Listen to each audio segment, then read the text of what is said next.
नमस्कार, आप सभी का बहुत बहुत स्वागत है। मेरा नाम रूबिका लियाकत है। इस वक्त आप गूंज देख रहे हैं। 4:50 हो रहे हैं। आज जुमा है। जुमा की भी आप सबको मुबारकबाद। लेकिन खबर अच्छी नहीं आ रही है। हम किसी और मसले पर डिबेट करने जा रहे थे, लेकिन उससे पहले खबर बरेली से आती है और ये ऐसी खबर है जिसने सबको चौंका कर रख दिया है। कल जिस बात का डर था और जिस बात का डर इसी शो में, आपके पसंदीदा शो में बार बार सामने रख रही थी, वो डर आज सच में तब्दील हो गया। त्योहार का मौसम, मोहब्बत के नाम जो नफरत की साजिश रची जा रही है, उसका अंत क्या होता है, उसका अंजाम क्या होता है, वो आपको इन तस्वीरों में दिख रहा होगा। उत्तर प्रदेश के बरेली में जो आज देखने को मिला, वो किसी भी भारतीय को पसंद नहीं आ सकता। जुमे की नमाज के दौरान बरेली के धर्म गुरु है Tauqeer Raza, controversial man, I love Mohammad को लेकर प्रोटेस्ट बुलाया था और वो प्रोटेस्ट देखते ही देखते पथराव में और फिर लाठीचार्ज और हंगामे में बदल गया। यही वो तस्वीर थी जिसके आने का डर हमको सता रहा था, क्योंकि जानबूझकर एक झूठ के दम पर पूरे देश में नैरेटिव फैलाया गया कि आई लव मोहम्मद के पोस्टर पर या आई लव मोहम्मद कह देने पर एफआईआर दर्ज हो गई है हिंदुस्तान। वो खबर झूठ है और वो खबर झूठी निकली, लेकिन उस झूठ के दम पर हालात कितने बिगड़ सकते हैं, ये तस्वीर गवाही दे रही है, चीख चीख कर गवाही दे रही है। कल अगर इन्हीं युवाओं ने, यकीन मानिए मेरा, इन्हीं युवाओं ने, इनमें से किसी एक ने, इनको जो आगे लीड कर रहा है उसने न्यूज़ 18 इंडिया देखा होता, न्यूज़ 18 इंडिया पर गूंज को देखा होता, तो यकीन मानिए आज ये तस्वीरें सामने नहीं आती। और ऐसा मैं इसलिए कह रही हूं क्योंकि हमने सिलसिलेवार तरीके से बताया था कि कैसे एक झूठ परोसा जा रहा है, अफवाह फैलाई जा रही है।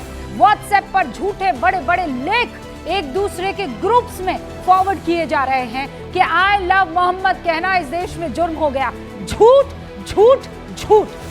हमने यह दसियों मर्तबा, इसी जगह पर मैं मौजूद हूं, इसी स्क्रीन पर आप कल मुझे सुन रहे थे, मैंने दसियों मर्तबा आई लव मोहम्मद कहा है। बाकायदा मैंने नारे से लेकर कलमा तक यहां पर पढ़ा है। ये लोकतांत्रिक मुल्क है, कोई एफआईआर दर्ज नहीं हुई, किसी ने आकर हमको ना डराया, ना किसी ने आकर किसी तरह की कोई कंप्लेंट की। कल अगर इन्हीं लोगों ने, जिनके ये जूते चप्पल बिखरे हुए आपको दिखाई दे रहे हैं, एफआईआर की कॉपी को पढ़ लिया होता, अलग अलग ग्रुप में फैला दिया होता, फॉरवर्ड कर दिया होता, तो आज युवा इस झांसे में मुस्लिम नहीं आते। इन तस्वीरों में दिख रहे युवा किसी माँ के बच्चे हैं, किसी बहन के भाई हैं, जुमे की नमाज के लिए मस्जिद में आए थे।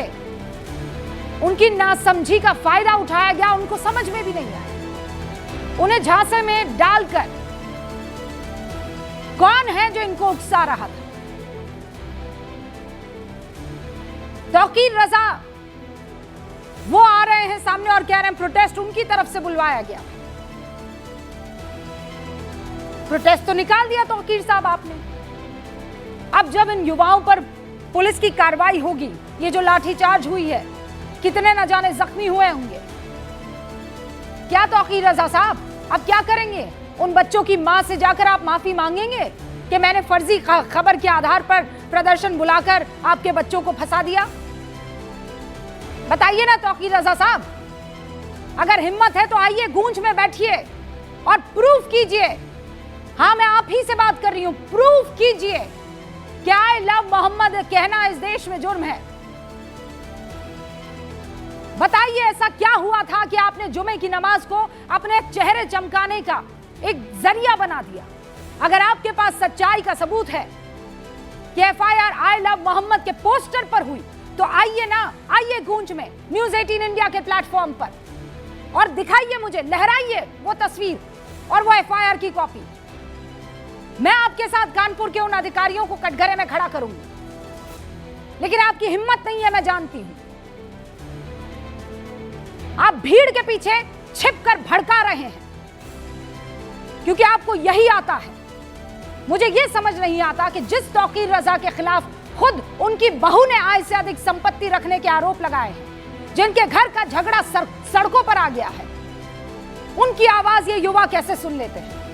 अगर वो सच्चा आदमी होता तो फर्जी खबरों पर युवाओं को क्यों भड़काता? सवाल पूछ रही हूं मैं। आईना दिखा रहे हैं हम। ये जो हुआ है ये क्यों हुआ, कैसे हुआ, इसके पीछे की वजह क्या है? अगर इन बच्चों ने, इन युवाओं ने रिसर्च थोड़ी सी कर ली होती तो आज इसका अंजाम ये नहीं होता। आज गूंज में मैं इस देश के मुसलमान युवाओं से पूछना चाहती हूं कि आखिर कब तक आप इसी तरह एजेंडे का शिकार होते रहेंगे? कब तक पाखंडियों की बात सुन सुनकर ऐसे सड़कों पर आएंगे, अपने खिलाफ केसेस दर्ज करवाएंगे, जेल में जाएंगे? कब तक अपनी माओं को, बहनों को, रिश्तेदारों को आप ऐसे परेशान करेंगे? आखिर कब तक आपको ये जैसे चाहे वैसे घुमाते रहेंगे और आप अपना दिमाग, अपनी अक्ल नहीं लगाएंगे? कब तक आप इन ढोंगियों की सियासत का शिकार होते रहेंगे? कहीं तो अक्ल लगाएंगे ना। कल हमने आपको बताया था कि कैसे पोस्टर विवाद पर सिर्फ झूठ फैलाकर पूरे देश में प्रदर्शन की आग भड़काई गई। प्रदर्शन करना अपराध नहीं है, मैं फिर कह रही हूं। आप प्रदर्शन कर सकते हैं, अपनी मोहब्बत का इजहार अपने आका रसूल सल्लल्लाहु अलैहि वसल्लम के लिए कर सकते हैं, कोई आपको रोकेगा नहीं। लेकिन आप दूसरे किसी के भगवान, किसी आका, उनके किसी आस्था पर चोट के बगैर यह काम करेंगे। किसी और के पोस्टर नहीं फाड़े, फिर कानून अपनी कार्रवाई करेगा। पूरी क्रोनोलॉजी बताई थी, लेकिन ना किसी ने देखा, ना समझा, ना पुलिस का बयान सुना, ना समाजवादी पार्टी के लोकल विधायक की बात सुनी, और अंजाम अब आपके सामने। और इसीलिए आज गूंज में फिर से मैं वही सवाल पूछती हूं, इस साजिश के पीछे कौन है? कौन है जो देश को फर्जी खबरों के जाल में उलझा रहा है, हंगामा खड़ा कर रहा है? शुरू कर रही हूं मैं गूंज।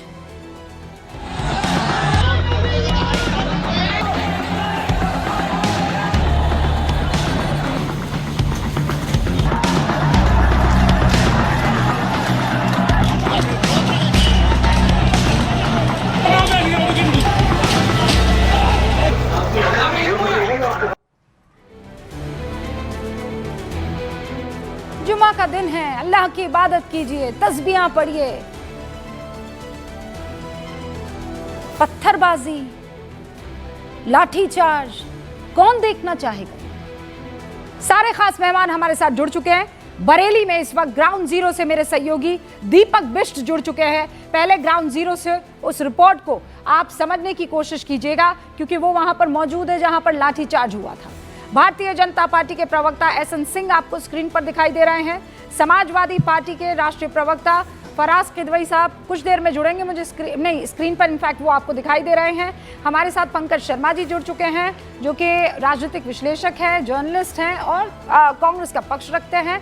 मैं इंतजार कर रही हूँ विनोद बंसल का, विश्व हिंदू परिषद के प्रवक्ता हैं, क्योंकि ये कहा जा रहा है कि जो ग्रुप वहां पर दो आपस में भिड़े थे, एक विश्व हिंदू परिषद बजरंग दल का और दूसरी तरफ आई लव मोहम्मद का आयोजन करने वालों का था। ऑल इंडिया इमाम एसोसिएशन के चेयरमैन मौलाना साजिद रशीदी साहब भी हमारे साथ जुड़ चुके हैं, और यहाँ स्टूडियो में वरिष्ठ पत्रकार अनंत विजय जी हमारे साथ हैं। आप सभी का बहुत बहुत स्वागत है। मौलाना साहब, कल जिस बात का डर था, देखिए आज वो सामने आ गया है। मौलाना साहब, ये जो बच्चे हैं ये जज्बाती हैं, ये गए, इन्होंने अल्लाह अकबर का नारा लगाया, नमाज अदा की, दुआएं मांगी। हो सकता है इसमें से कितने होंगे जिन्होंने वतन की बेहतरी के लिए दुआएं मांगी होंगी, और आखिर में हुआ क्या? ये जेल में बंद होंगे, इनके खिलाफ केसेस होंगे, और वो शख्स जिसने भड़काया है उसका कोई अता होगा ना पता होगा। देखिए रूबिका जी, इस देश में युवाओं को, नासमझों को गलत इस्तेमाल करने का एक रिवाज सा चल पड़ा है, और हर सियासी पार्टी, हर मजहबी रहनुमा उनको इस्तेमाल कर रहा है। ये बात जो आपने कही कि भाई उसका अता पता नहीं, अता पता तो है उसका, क्यों अता पता नहीं है? भाई जिसने इनको भड़काया है, जिसने इनको इस रास्ते पे लाया है, वो तो उसका तो अता पता है। सरकार को चाहिए अरेस्ट करें। युवाओं पर लाठी चार्ज करने के बजाय, युवाओं को जेल में डालने के बजाय, जिन्होंने इनको भड़काया है, जिन्होंने इनसे ये काम कराया, उसको जेल में डालें। नहीं, पर कौन मौलाना कहता है साहब पता ये नहीं है? बताइए कि ये सामने ये अता पता वाला कौन शख्स है, कौन है जो ये खेल कर रहा है? आप बताइए ना। आपको नहीं पता रूबिका? आपको नहीं पता ये किसने कराया जुमे में? नहीं, मैं तो सुनिए ना अभी तो मौलाना आप साहब, बुला रही थी उसको, अभी तो गूंज में बुला मौलाना रही थी साहब, आप उनको। परेशानी ये है ना कि रूबिका लियाकत कहेगी ना तो हम कौमी इस बात पर यकीन नहीं करेंगे, क्योंकि उनको तो वैसे भी शक की निगाह से देखने की आदत हो गई है। मुझे आप बताइए ना, आप बताइए, आप देख रहे हैं, अल्लाह को देखिए, हाजिर नाजिर रखकर बताइए कौन था। आपने अभी मेरे सामने गूंज में उनको आमंत्रित किया है कि अगर आपके अंदर हिम्मत है तो आओ मेरे सामने, मेरा सामना करो। आपने अभी बोला है, और उनकी बाइट भी चल रही थी उस वक्त में, जिस वक्त आप उनको बुला रही थी। तौकीर रजा साहब को कौन नहीं जानता? उनको बुलाना चाहिए, उनको शासन प्रशासन के सामने आना चाहिए और उन पर कार्रवाई होनी चाहिए।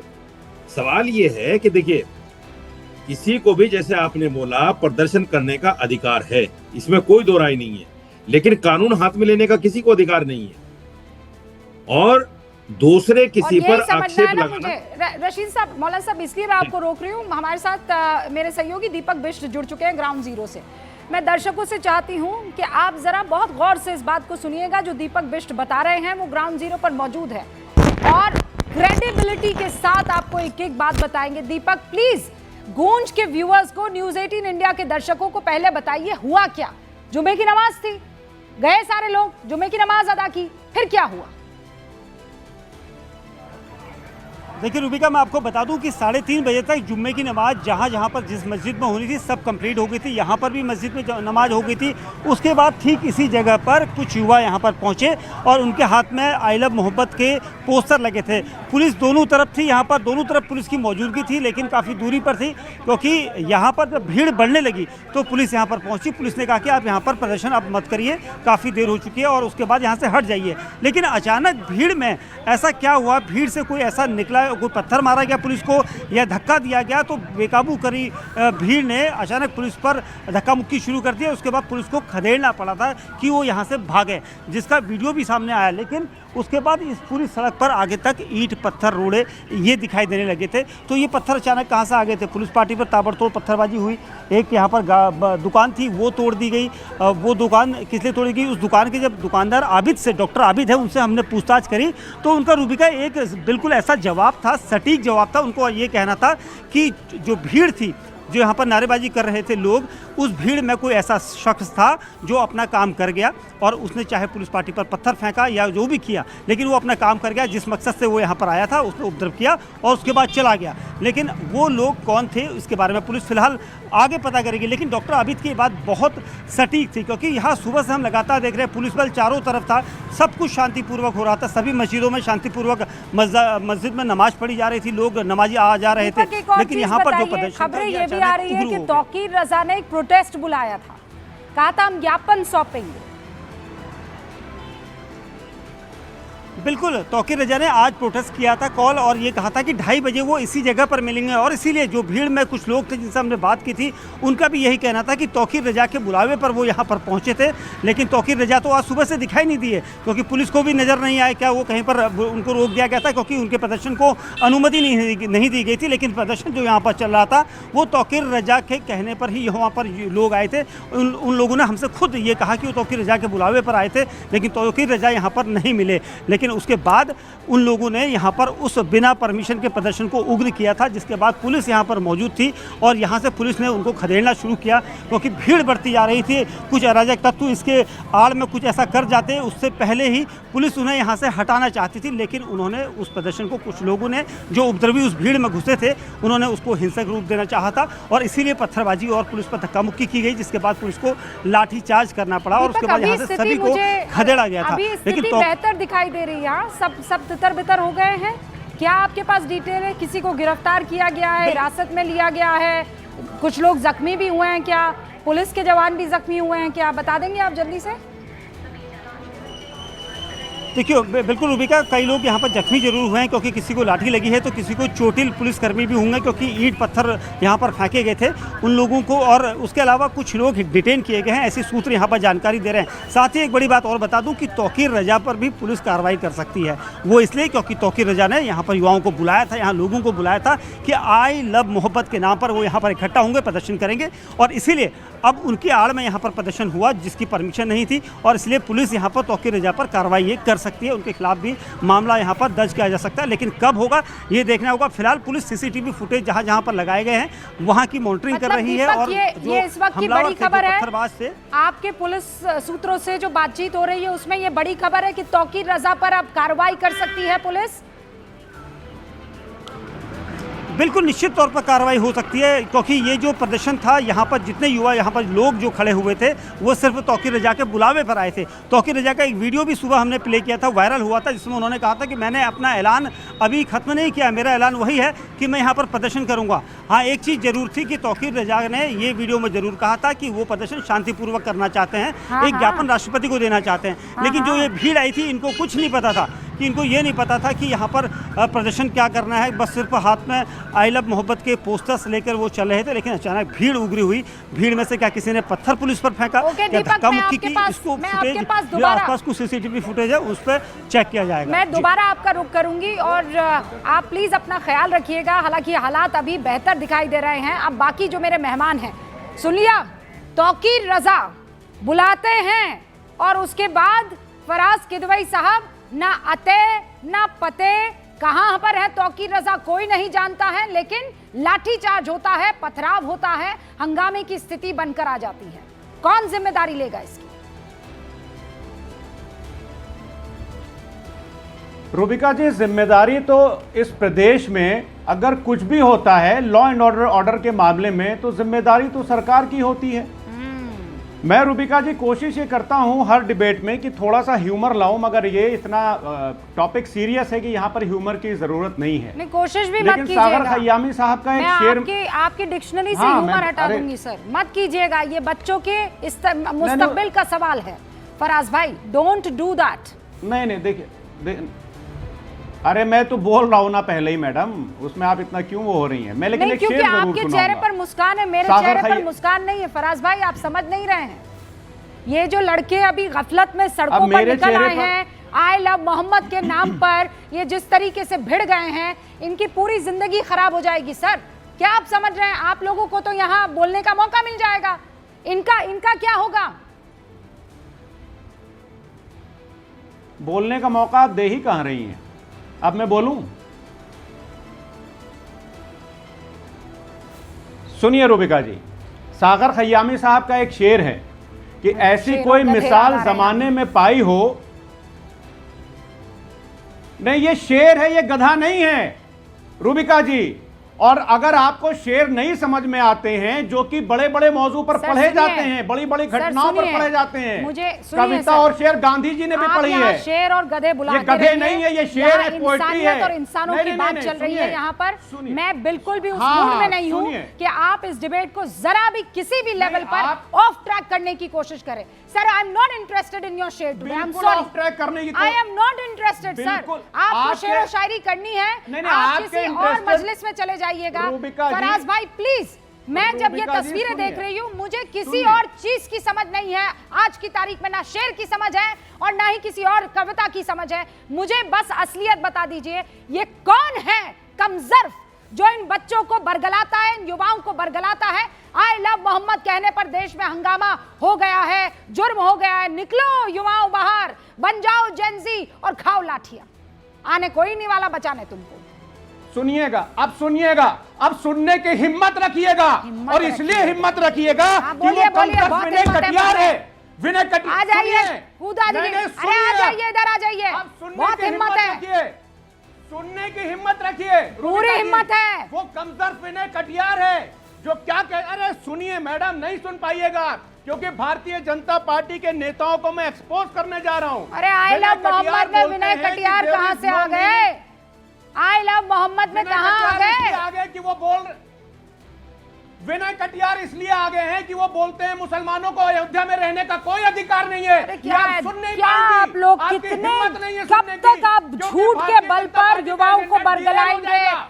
थोड़ा जमीर बिल्कुल जगा डिरेल हो लीजिए जाएगा। फराज भाई, थोड़ा जमीर जमीर जगा जगाना लीजिए पड़ेगा। खुदा के जमीर वास्ते। उन लोगों को जगाना आई पड़ेगा। लव मोहम्मद का प्रोटेस्ट अब अयोध्या पर पहुंचा दिया आपने। एक कमजर्व था जिसने कहा कि आई लव मोहम्मद कहना जुर्म है, एक और कमजर्व यहां पर जो कहने की कोशिश कर रहा है कि विनय कटियार की वजह से ये भीड़ इकट्ठा हुई। आप ये कहना चाह रहे हैं मुझे? किसने कहा? किसने कहा? किसने कहा? किसने कहा कि विनय कटियार की वजह से भीड़ इकट्ठा अरे हुई? भैया, ये जो किसने आप कहा? शेर और शायरी का माहौल बना रहे हैं ना फराज रिवाइंड किदवई करिए, साहब, आपको सेलेक्टिव हियरिंग का वो शिकार हैं। देखिए आप सेलेक्टिव सुनिए हियरिंग का सर, शिकार ये हैं, जो प्लीज, कवि अपना की इलाज व्याख्या है ना, करवाइए जाकर के। ये व्याख्या उसी किसने तरफ कहा? जा रही है कि विनय नहीं, किसने कटियार ने कहा? कहा कि अयोध्या में मुसलमानों को कोई आप- रहने का हक आप नहीं है, तो रूबी बरेली में करिए, आप- मुसलमान इकट्ठा हो गया। For God sake Faraz Kidwai साहब प्लीज। रूबिका जी अब सुनिए, नहीं नहीं नहीं नहीं नहीं, आपका एजेंडा मैं डिरेल कर रहा हूं, इसलिए आप मुझे बोलने नहीं दे रही हैं। आपको शेर गधे लग रहे हैं। और जहां तक रही बात आई लव मोहम्मद, सर गधे अगर खुद को शेर समझने की कोशिश करे तो मेरी गलती नहीं है। Fact will be fact. गधे अपने आप को शेर समझने की कोशिश ना करें। Be patient, please be patient. Fine. सुनिए, be patient. Fine, I will be no fine. मैं पूरा सब्र के साथ आपको सुनूंगी फराज भाई, रूबिका जी, मैं पूरा सब्र के साथ आपको सुनूंगी, ठीक आई है? लव, अरे मैडम सुनिए तो, आई लव मोहम्मद का मसला ये है ही नहीं, मसला ये लव का है, जो भारतीय जनता पार्टी नहीं समझती है कि लव क्या है। अच्छा। क्योंकि ना तो ये संविधान से लव कर पाए, ना इस देश के झंडे से लव कर पाए, और खाली इन्होंने अगर लव किया है तो हेट से किया है, नफरत से किया है। जो बीज इन्होंने बोया है आज वो काट रही है जनता, और उसका नुकसान इस देश का युवा उठा रहा है। क्या बात कर रही हैं आप? ठीक और है। विनय कटियार को कोर्ट करना पड़ेगा, हाँ, कीजिए, और कोर्ट कीजिए। इसलिए करना पड़ेगा बेफिक्री से कि वो ये कीजिए। कह रहे हैं कि अयोध्या में मुसलमान नहीं रह सकता। क्या बात कर रही हैं आप? इंदौर के एक विधायक जी का लड़का बोलता है कि हिंदू व्यापारी जो है वो मुसलमानों को अपनी दुकानों से नौकरी से हटा दें। क्या बात कर रही हैं आप? सुनिए सर, कपिल मिश्रा क्या बोलते हैं? सुनिए सर, कपिल मिश्रा सुनिए क्या सर। बोलते हैं और कोर्ट उनके बारे में बरेली क्या में जो बोलता हुआ है उसका इन कपिल सबसे मिश्रा क्या ने लेना दंगे देना है, भड़काए, पहले मुझे ये बताइए। दंगे भड़काए। और मुझे ये बताइए, यहाँ बैठकर जितना और ज्ञान सुनिए। आप दे रहे हैं, आप गए थे इन बच्चों के साथ? हाँ, आपने खाई थी लाठी इन बच्चों के साथ? बताइए मुझे, क्या कर रहे थे आप घर पर? रूबिका जी, हाँ, आप रूबिका यहाँ जी, बैठकर सुनिए, भड़का रहे हैं, सुनिए। और आप मुझे ये बताइए, ये मैं जितने घर भी पर जितने नहीं- भी बच्चे बाहर निकले हैं, जितने भी बच्चों ने लाठियां खाई है, जितने भी बच्चे बरगलाए गए हैं, उनकी रिस्पॉन्सिबिलिटी आप लेते हैं? उनके मुस्तकबिल की रिस्पॉन्सिबिलिटी आप लेते हैं? खड़े रहकर बस नफरत नफरत नफरत। आई लव रूबिका मोहम्मद, जी, किसी ने आप रोका आई सुनिए, लव मोहम्मद आज कहने जुमा से? था। मैं कहती हूँ 10 बार कहूंगी, अरे पूरा टाइम अब बोलने जो की बचा है जगह बोलती सिर्फ आप ही रहूंगी। बोलिएगा। I love Mohammed, I love Mohammed, I love Mohammed, I love Mohammed, I love Mohammed, I love अरे मोहम्मद। नाराज हो जाएंगे आपसे लोग। हाँ, ये बताइए, BJP कौन नाराज वाले हो रहा है संघी मुझसे? नाराज हो जाएंगे, क्यों बोल रही हैं आप? झूठे हैं आप। अरे ये संघी नाराज हो जाएंगे हाँ आपसे। देखा, झूठे ये हैं संघी आप। नाराज आप हो जाएंगे, ऐसे ही प्लीज डरा लिल्लाह डरा ऐसा कर वो मत बीजेपी करिए। बैठी हुई है, अरे वो लिल्लाह ऐसा बीजेपी मत बैठी करिए। हुई है। ये विश्व हिंदू लिल्लाह परिषद मत के करिए ऐसा। यहाँ पर विनोद बंसल बैठे हुए हैं। सुनिए, विनोद मैं बंसल को क्या कर लाइए रहा था, स्क्रीन ये भी सुन पर। लीजिए। भारतीय जनता मैं पार्टी क्या के कर रहा प्रवक्ता को था? लाइए स्क्रीन पर। मैं कर क्या रूबिका रहा था, लियाकत सुनिए। यहाँ पर बोल रही है आई रूबिका लव जी, सुनिए। मोहम्मद। नहीं, आपने रूबिका मुझे लियाकत बोलने बोल नहीं रही है दिया। ला इलाहा इल्लल्लाह मोहम्मद रसूलुल्लाह। रूबिका लियाकत बोल रही है अल्लाहू अकबर। अरे आपकी रूबिका नौकरी लियाकत चली बोल रही है जाएगी, आई लव क्या मोहम्मद। करेंगी बताइए मैडम? विनोद बंसल क्या करेंगे आप? बताइए विनोद बंसल क्या करेंगे आप? अरे आप झूठ बोलते हैं, मैं अभी एक्सपोज करती हूँ। आपकी विनोद नौकरी बंसल, चली कोई जाएगी, आप दिक्कत है मेरी बहन आपको? है। आई लव मोहम्मद अरे कह रही आपकी हूँ मैं। नौकरी चली जाएगी मैडम, आप मेरी बताइए। बहन है, प्लीज। हाँ हाँ, नौकरी अभी प्लीज देखते मत करिए ऐसा। ना। लेट अस सी 10,000 मरतबा आपसे प्लीज ज्यादा मत बार करिए, बोल होम चुकी मिनिस्टर से हूँ। आई होम मिनिस्ट्री से लव एक फैसला मोहम्मद, रहेगा, आप मेरी ला प्यारी इलाहा बहन हैं, इल्लल्लाह ऐसा मत करिए। मोहम्मद रसूलुल्लाह। और फख्र से कहूंगी कि मैं हिंदुस्तान क्या की कर मुसलमान दिया हूँ। आपने? विनोद बंसल ये क्या साहब कर दिया केस दर्ज आपने, करवाएंगे मुझ पर? जी? बड़ा ताज्जुब होता है, ऐसे ऐसे लोग जो है ना, देखिए जब एक्सपोज हो जाते हैं तब ये अपने बिल के अंदर घुसने की कोशिश करते हैं और अपना जिहादी एजेंडा दूसरे के ऊपर लादने की कोशिश करते हैं। मैं कहना चाहता हूँ आखिरकार उन बच्चों के साथ में, जिन बच्चों के हाथ में कलम, लैपटॉप और कंप्यूटर होना चाहिए था, उनको ये पत्थर और खंजर पकड़ा देते हैं और उनको अपनी अपनी राजनीतिक रोटियां सेकने के लिए बरगला करके उनको मस्जिद से निकलते के साथ ही पत्थरबाज बना देते हैं। आखिरकार ये कौन सा इस्लाम पढ़ाना है भाई? कौन सी जिहादी किताब इन्होंने थमा रखी है उन बच्चों को? वो जो बच्चे जो मासूम हैं उनको इस देश की मुख्य धारा से जोड़ने का काम करना चाहिए था। ये इसीलिए इस पार्टी को समाजवादी नहीं न पर कहकर विनोद जी समाजवादी रुकिए, पार्टी के नाम विनोद जी से रुकिए जानते हैं। प्लीज। देखिए बिल्कुल साफ गोई से बात करते हैं। आपको क्या बिल्कुल मुसलमान, रुकिए पहले मुझे बताइए, क्या आपको देश के मुसलमानों से दिक्कत है? क्या आपके बिल्कुल कान नहीं, से खून कदापि निकलने नहीं। लगता है जब आप आई लव मोहम्मद सुनते हैं? विनोद बंसल जी कभी नहीं, कभी नहीं, हो ही नहीं सकता जी। पूजनी सरस्वती चालक जी ने अभी क्या कहा था विज्ञान भवन में, इनको बता दीजिए क्या उन्होंने कहा था। मुसलमानों के बारे में भी कहा था और हिंदुओं के बारे में कहा था, देश के बारे में कहा था। इनको कम से कम आंखें खोल के समझ लेना चाहिए यार, वो हमारे परिवार के मुखिया हैं। क्या किसी भी भारतीय को मैं निकालने की बात करूंगा क्या? भाई सबको अपने मतबंध संप्रदाय और भाषा विचार के हिसाब से उसको स्वतंत्रता है, सभी लोग अपने पूजा पद्धति में विश्वास कर सकते हैं, लेकिन क्या है फराज भाई अब क्या करेंगे आप? एक नफरती एजेंडा। बताइए फराज भाई अब क्या करेंगे? मैं बता रहा कहाँ छिपेंगे आप, मुझे ये बताइए। मैं बता रहा ये हूं मैं विश्व क्या हिंदू करूंगा। परिषद के प्रवक्ता हैं।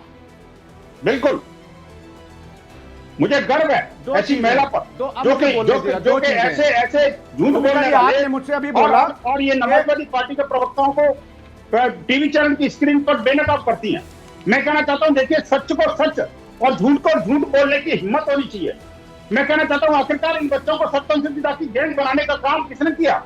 यही समाजवादी पार्टी है। मुझे बताइए, पुलिस स्टेशन पर अरे हमला, इसको चुप कराइए भाई, ये क्या नाटक कर रहा है इसको? इस नाटकबाज आदमी को चुप करवाइए, बस बहुत हो गया, आपने मुझे टाइम दिया था। जो करते हैं नाटकबाज क्या अभी कर अरे रहे हैं? इस गोडसेवादी को चुप करवाइए रूबिका जी, आपने क्या मुझसे बोलने के नाटकबाज लिए कहा था। नहीं, आप देखिए, आपके एजेंडे को सूट नहीं करता, इसीलिए ये आदमी नाटकबाज हो गया। बस। आप क्या चाहते थे?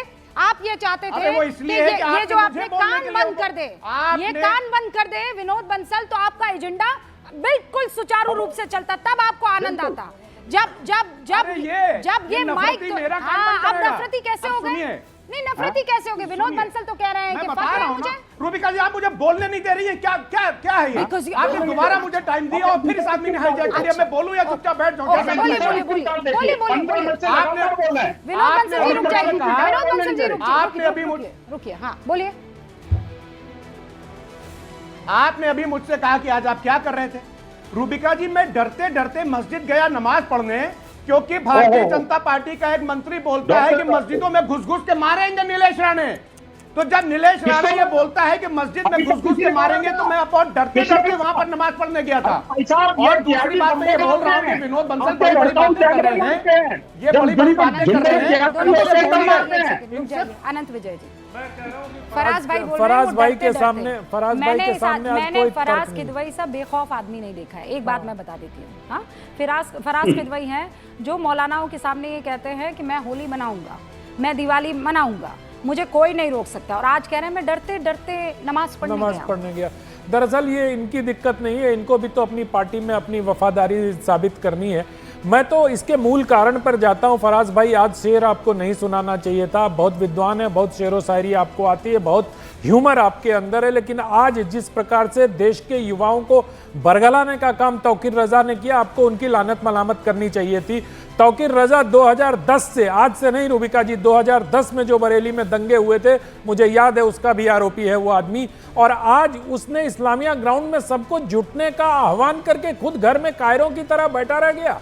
और देश के हमारे मुसलमान भाइयों को, उन युवाओं को, उन लड़कों को, आपको पता है एआई के जमाने में पुलिस एआई का उपयोग करती है, कैमरे में सबके चेहरे कैद होते हैं, उसके बाद में इन्वेस्टिगेशन में एक एक को बुलाकर पूछताछ होती है। वो स्कूल जाएंगे, कॉलेज जाएंगे, पढ़ाई लिखाई करेंगे या पुलिस थानों के चक्कर काटेंगे। आप जैसे रहनुमा जिस कौम के होंगे तौकीर रजा, उस कौम की बर्बादी तय है। और मुझे तो हैरानी इस बात की है कि उत्तर प्रदेश पुलिस के लोग तौकीर रजा को अब तक गिरफ्तार क्यों नहीं हुए? अब तक उनको गिरफ्तार कर लिया जाना चाहिए था। मेरे पास एक बड़ी खबर आ रही है, मेरे प्रोड्यूसर निशांत कुछ बता रहे हैं। एक बड़ी खबर है जो इस वक्त ग्राउंड जीरो से हमें मिल रही है, और उसके बाद मेरे तीन और जो साथी है यहाँ पर प्रवक्ता, ये वो अपनी लीजिए बात एक और रखेंगे। आगे ये आग देखिए लगाने। एक और बड़ी खबर आई है। रविदास मेहरोत्रा ने कहा मुख्यमंत्री के आदेश पर लाठीचार्ज हुआ है। सीधे तौर पर आरोप लगा दिया है रविदास मेहरोत्रा ने, बीजेपी सरकार जनता की आवाज को दबाना चाहती है। ये बयान इस वक्त आया है रविदास मेहरोत्रा की तरफ से कि जुमे की नमाज के बाद बहुत बर्बर लाठीचार्ज किया गया, ये मुख्यमंत्री के आदेश पर हुआ। भाजपा की सरकार जनता की आवाज दबाना चाहती है। और कौन है रविदास मेहरोत्रा? कौन है रविदास मेहरोत्रा? समाजवादी पार्टी के विधायक है फराज किदवई साहब। ये रविदास मेहरोत्रा तो इसी तरह आग लगाने का काम करते हैं, चाहे वो कांवर का समय हो, याद कर लीजिए उनके बयानों को, चाहे कुंभ का समय हो, पता नहीं रविदास मल्होत्रा जैसे आप फरहाद साहब, आपकी बोलती क्यों बंद हो गई मल्होत्रा साहब की बयान सुनकर? क्या सेक्टर मजिस्ट्रेट के आदेश पर लाठीचार्ज होते हैं या मुख्यमंत्री के आदेश पर होते हैं? अब आप किसी दिन कह देंगे कि प्रधानमंत्री मोदी ने लाठीचार्ज करवाया। इतनी हमकाना बात करना ये समाजवादी पार्टी के प्रवक्ता ही कर सकते हैं। मुझे लगता है फराज भाई 30 सेकंड्स और उसके बाद दो और लोग हैं, प्लीज 30 सेकंड्स में जवाब दे दीजिए। जब गांधी जी की हत्या हुई थी तो सरदार पटेल जी ने गोलवलकर साहब को चिट्ठी लिखी थी कि आपने देश में ऐसा माहौल बना दिया कि गांधी जी की हत्या हो गई। ये तो कलेक्टिव वर्क्स में है, पीछे मेरे पास लगा हुआ है। कहीं सर, सरदार पटेल की और चिट्ठियां अगर गोलवलकर जी और संघ के बारे में निकाल कर आपको दिखाऊं क्या? अरे सुनिए, देखिए आनंद विजय जी ने आपके बीच में नहीं बोला दिखाइए जी, और मुझे पूरी तरह से आज दबाने की कोशिश की जा रही है। अगर इस पर डिबेट करनी है आनंद विजय जी तो मैं कर सकता हूं। आपको सबसे ज्यादा समय दिया रूबिका जी ने। रूबिका जी नहीं सुनिए, रूबिका जी, उत्तर प्रदेश के माननीय मुख्यमंत्री जी ने जब गोमती नगर में पानी उछालने वाला काम हुआ था तो उसमें विधानसभा में खाली 2 लोगों के 12 लोगों में या 11 लोगों में नाम याद आए थे, एक मुसलमान और एक यादव। तो ये पूरी दुनिया देख रही है कि जिसके मंत्री बोलते हो कि हम मस्जिद में घुस घुस के मारेंगे, जिनके विनय कटियार जैसे नेता कहते हो कि मुसलमान अयोध्या छोड़ दो, तो उनसे आप क्या उम्मीद कर सकते हैं? फराज किदवई साहब, एक बात बताइए कि क्या इसमें जो अभी आपके एक मुस्लिम लीडर, बहुत सीनियर लीडर जो अभी रिहा हुए हैं, उनका भी कुछ लेना देना है क्या आज के हंगामे से? जिस प्रकार से उन्होंने अखिलेश यादव पर तंज कहा, क्या उनका भी कोई है क्या? जिस प्रकार से आप मुख्यमंत्री तक ले गए इस बात को, उसी प्रकार से अगर मैं आजम खान साहब पर ले जाऊं कि उन्होंने जेल से निकलने के बाद जिस प्रकार अखिलेश यादव पर तंज किया और मुस्लिम वोट को इंटैक्ट रखने के लिए, क्या मुझे मालूम नहीं है, लेकिन जिस तरह की बयानबाजी समाजवादी पार्टी की तरफ से हो रही है, क्या इन दोनों में भी कोई संबंध है क्या? फराज भाई, जिस तरह की अनंत विजय जी, जिस तरह की बयानबाजी भारतीय जनता पार्टी के नेता और भारतीय जनता पार्टी की लीडरशिप करती है, अगर वो मैं गिनाना शुरू करूंगा तो ये डिबेट खत्म हो जाएगी और रूबिका जी कहेंगे कि भारतीय जनता पार्टी के याद रहते हैं अपनी पार्टी के नेता। फराज भाई, कोई नहीं रोकेगा आपको। हर बार आप यही हर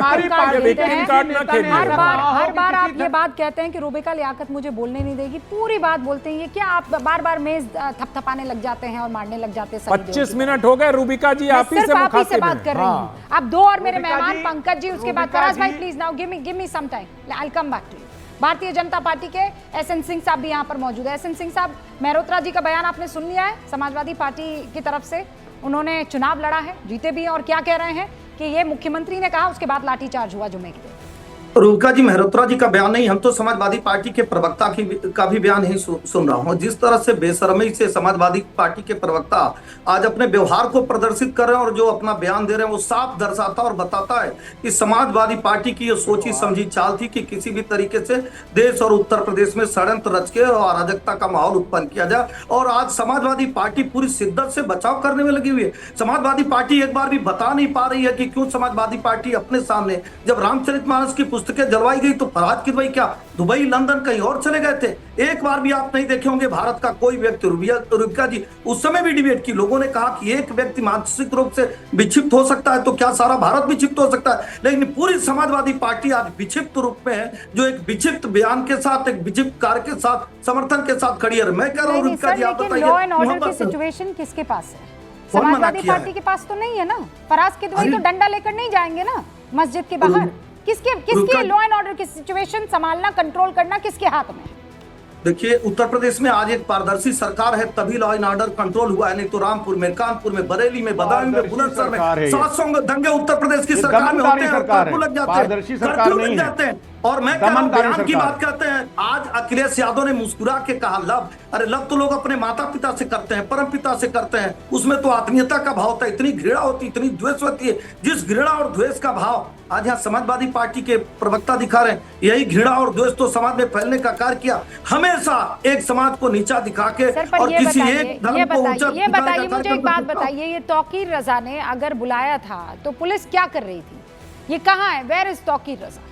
रूबिका जी, ये देश केवल पुलिस का नहीं है, रूबिका जी का नहीं है, एसएन सिंह का नहीं है, सबका है। यहाँ मस्जिद मंदिर सभी है। क्या संपूर्ण भारत को केवल पुलिस बचाएगी? हमारा विचार नहीं है, हमारा व्यवहार नहीं है। वो आ गई एक और बड़ी खबर, तौकीर रजा के बुलावे पर जो लोग इकट्ठा हुए थे उसकी पूरी रिस्पॉन्सिबिलिटी और जो पूर्णता जिम्मेदारी है वो तौकीर रजा की हो जाती है। लेकिन तौकीर रजा ने बगैर किसी परमिशन के आह्वान किया, लोगों को बुलाया, और अब खबर यह है कि तौकीर रजा पर एफआईआर दर्ज कर सकती है पुलिस। लेकिन अब बड़ा सवाल यह है कि कब तक दंगों की साजिश के आरोप, फलाह के आरोप, फलाह के आरोप, लेकिन हालात तो दिन ब दिन बिगड़ते चले जा रहे हैं। पंकज जी भी हमारे साथ जुड़े हुए हैं। पंकज जी, किसकी खामी इस वक्त यहाँ आपको नजर आ रही है? फिर रजा की खामी तो है ही, उनकी गलती है और उनको इस गलती की सजा मिलनी चाहिए। उनके साथ और भी जो लोग हैं उन सबको मिलनी चाहिए। एक चीज और है, लेकिन ये बाराफात का जो जुलूस निकला था, जिसमें पहली बार आई लव मोहम्मद के बैनर पोस्टर नजर आए थे कानपुर में, वो कब निकला था? 5 सितंबर को। हाँ, बिल्कुल परेड ग्राउंड से शुरू हुआ और बाग में जाके खत्म हुआ और उसमें विवाद शुरू हुआ। 20 दिन से ये विवाद चल रहा है। उत्तर प्रदेश का शासन प्रशासन क्या कर रहा था? उत्तर प्रदेश का गुप्तचर विभाग क्या कर रहा था? क्या उसको अंदाज नहीं था कि इस तरह की स्थिति निर्मित हो रही है? जानबूझकर ये स्थिति निर्मित होने क्यों दी गई? और कानपुर में रावतपुर के इस तरह के जुलूस में 2018 में भी एक बार भारी तनाव पैदा हुआ था। तो इस पूरा अपना एक ट्रैक रिकॉर्ड है, एक अतीत है। पुलिस के पास, सरकार के पास इस तरह की सारी जानकारियां हैं, इंफॉर्मेशन है। उसके बाद इस मामले में इतनी ढील दी क्यों गई कि तौकीर रजा बरेली में आज ये सब प्रभाव रहे? पंकज शासन और प्रशासन पर भी इसकी जिम्मेदारी है और उनसे भी आपको विभागीय सवाल पूछना चाहिए। नहीं, आपने कहा कि तौकीर रजा की तो ये जिम्मेदारी है ही, लेकिन ये लॉ एंड ऑर्डर की भी पूर्णता जिम्मेदारी, समझ में आता है। अब मुझे ये बताइए, मैं फर्ज कर रही हूँ कि मान लीजिए इसमें, आनंद जी प्लीज मुझे बताइए कि इस केस में फिर क्या हो सकता है। मान लीजिए इंटेलिजेंस की तरफ से ये जानकारी है कि हंगामा होने की कोशिश होगी, ठीक है, तो इसका मतलब पहला स्टेप क्या होगा? पहला स्टेप तो मौलाना साहब, आती हूँ आनंद जी, पहला स्टेप तो मौलाना साहब ये होगा कि कहा जाएगा कि भीड़ इकट्ठी ना होने दें। तो मौलाना साहब अगर भीड़ इकट्ठी नहीं होने देंगे या फिर युवाओं को बाहर नहीं निकलने देंगे तो आप नमाज पढ़ने से रोक रहे हैं। फिर उसके बाद उसका मैसेज क्या जाएगा? फिर उसके बाद कि भाई हमारे पास इंटेलिजेंस है कि यहाँ पे लोग इकट्ठा होंगे, पत्थरबाजी हो सकती है, तो जुमे की नमाज के दिन उनको घर से बाहर ना निकलने दिया जाए। तो फिर क्या आरोप लगेगा? वीएचपी पर भी, बीजेपी पर यह आरोप लगेगा कि मुसलमानों को नमाज नहीं पढ़ने दी। एम आई राइट और रॉन्ग, मौलाना साजिद रशीदी साहब?